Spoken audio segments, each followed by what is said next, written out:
राष्ट्रनीति का नया दौर, राजनीति का एक नया आगाज। देश की राजधानी जुड़ेगी प्रदेश की राजधानियों से, क्योंकि अब प्रदेश बदलेंगे देश।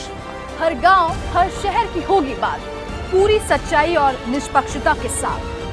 खबरों का पूर्ण स्वराज, क्योंकि हमारे लिए देश है सबसे पहले। नमस्कार, आप देख रहे हैं आरएम टुडे न्यूज और मैं हूं आपके साथ ज्योति पांडे। हमारे चैनल पर हम आपको दिखाएंगे हर राज्य की महत्वपूर्ण और बड़ी खबरें। तो चलिए शुरुआत करते हैं कुछ खास खबरों से। भारत में सूर्य उपासना के पुनरोदय व भारत का पुनरुत्थान विषय पर एक संगोष्ठी का आयोजन किया। भारत में सूर्य उपासना के पुनरोदय व भारत का पुनरुत्थान विषय पर एक संगोष्ठी का आयोजन सिवाला स्थित चेत सिंह किला में कांची कामकोटि पीठाधीश्वर शंकराचार्य जगत गुरु शंकर विजेंद्र सरस्वती महाराज के सानिध्य में आगामी 23 से 24 सितंबर को आयोजित की गई। इस संगोष्ठी में सूर्य उपासना एवं सूर्य मंदिरों में बंद पूजा अर्चना एवं नए सूर्य मंदिरों का निर्माण न होने आदि विषयों पर विशेष चर्चा होगी। हाल ही में भारत के कुछ प्रतिष्ठित ज्योतिषाचार्यों ने सावधान किया कि देश के लिए सूर्य की पूजा न करना अमंगलकारी सिद्ध हो सकता है। देश के मंदिरों में सूर्य देवता की उपासना फिर से जीवंत रूप से आरंभ हो, कश्मीर मार्तंड जैसे भग्न सूर्य मंदिरों का पुनः नया निर्माण हो, इस पर विस्तृत चर्चा की जाएगी, जिसमें देश के जाने माने कई मनीषी काशी आ रहे हैं।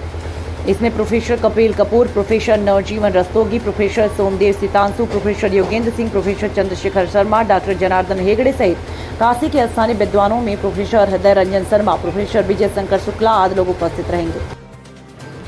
आने वाली 23 और 24 सितंबर को शनिवार और रविवार काशी में एक 2 दिवसीय संगोष्ठी का आयोजन किया गया है। यह संगोष्ठी सूर्य उपासना के पुनरोदय के माध्यम से भारत के पुनरुत्थान को समर्पित है। यह कार्यक्रम जगत गुरु कांचीमठ पीठाधिपति श्रीमान शंकर विजयेंद्र सरस्वती जी के सानिध्य में उनके आशीर्वाद के साथ आयोजित किया गया है। इसी प्रांगण में उसकी योजना रची गई और इस पूरे कार्यक्रम की पृष्ठभूमि में भारत से लोप होती सौर उपासना और जीर्ण शीर्ण अवस्था में पड़े सूर्य मंदिरों के पुनर्निर्माण पुनर्नयन का अभियान प्रारंभ होता है।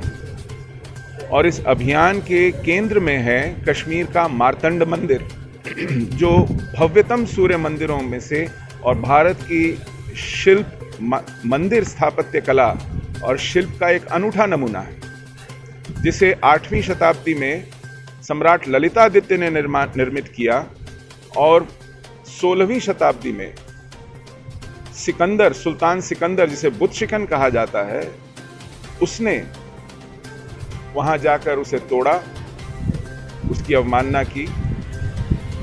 आज भी वो जीर्णशीर्ण अवस्था में है।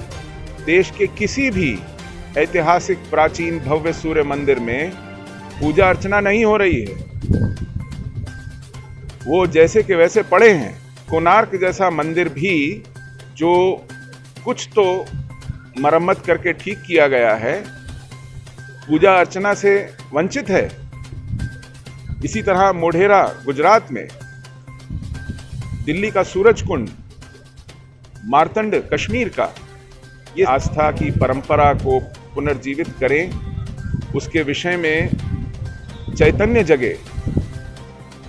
हमारे पुराणों में, हमारे वेदों में, हमारे ग्रंथों में उसकी महिमा और उसके विषय में जो भी प्रावधान हैं और हमारे लिए जो जो अपरिहार्य कार्य हैं, उन सब का पुनर्नयन हो, यह उपासना पुनर्जीवित हो, प्रचलित हो, लोकप्रिय हो। जैसे अन्य 5 उपासनाएं पद्धतियां शैव, शाक्त, वैष्णव, गणपत्य और कुमार, ये देश के कोने कोने में फल फूल रही हैं। सूर्य उपासना का ह्रास हुआ है, लोप हुआ है। तो उसे पुनर्जीवित करने के लिए, उसको फिर से विकसित करने के लिए ये प्रयास काशी में जगत गुरु शंकराचार्य जी के सानिध्य में, उनके आशीर्वाद से और उनके विशिष्ट सहयोगी श्रीमान मनीष सुब्रमण्यम जी के विशेष सहयोग से इस प्रेस वार्ता के माध्यम से और संगोष्ठी में आयोजन में उनके अविरल सहयोग से संभव हो पा रहा है। जी, इस संगोष्ठी में देश के कोने कोने से मनीषी आ रहे हैं। डॉक्टर कपिल कपूर आ रहे हैं, जो जेएनयू के प्रो वाइस चांसलर रहे।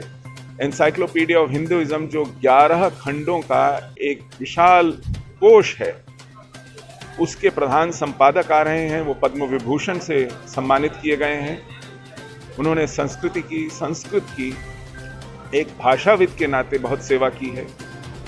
इनके अतिरिक्त डॉक्टर शशि शेखर तोषखानी आ रहे हैं दिल्ली से, जो कश्मीर के अनन्य विद्वान हैं। कश्मीर के इतिहास, कश्मीर की भाषा, संस्कृति, मंदिर, आस्था, परंपरा, जीवन शैली, उस पर उनके जैसी सूक्ष्म दृष्टि और किसी की नहीं है। हमारा सौभाग्य है कि 88 वर्ष की आयु में उन्होंने दिल्ली से यहाँ आना स्वीकार किया है। वह इस पूरी संगोष्ठी के पीठाधिपति हैं। इसके अतिरिक्त डॉक्टर नवजीवन रस्तोगी लखनऊ से। हमारे चैनल की खबरों को सबसे पहले देखने के लिए चैनल को सब्सक्राइब करना, खबरों को शेयर करना और लाइक करना बिल्कुल न भूलें।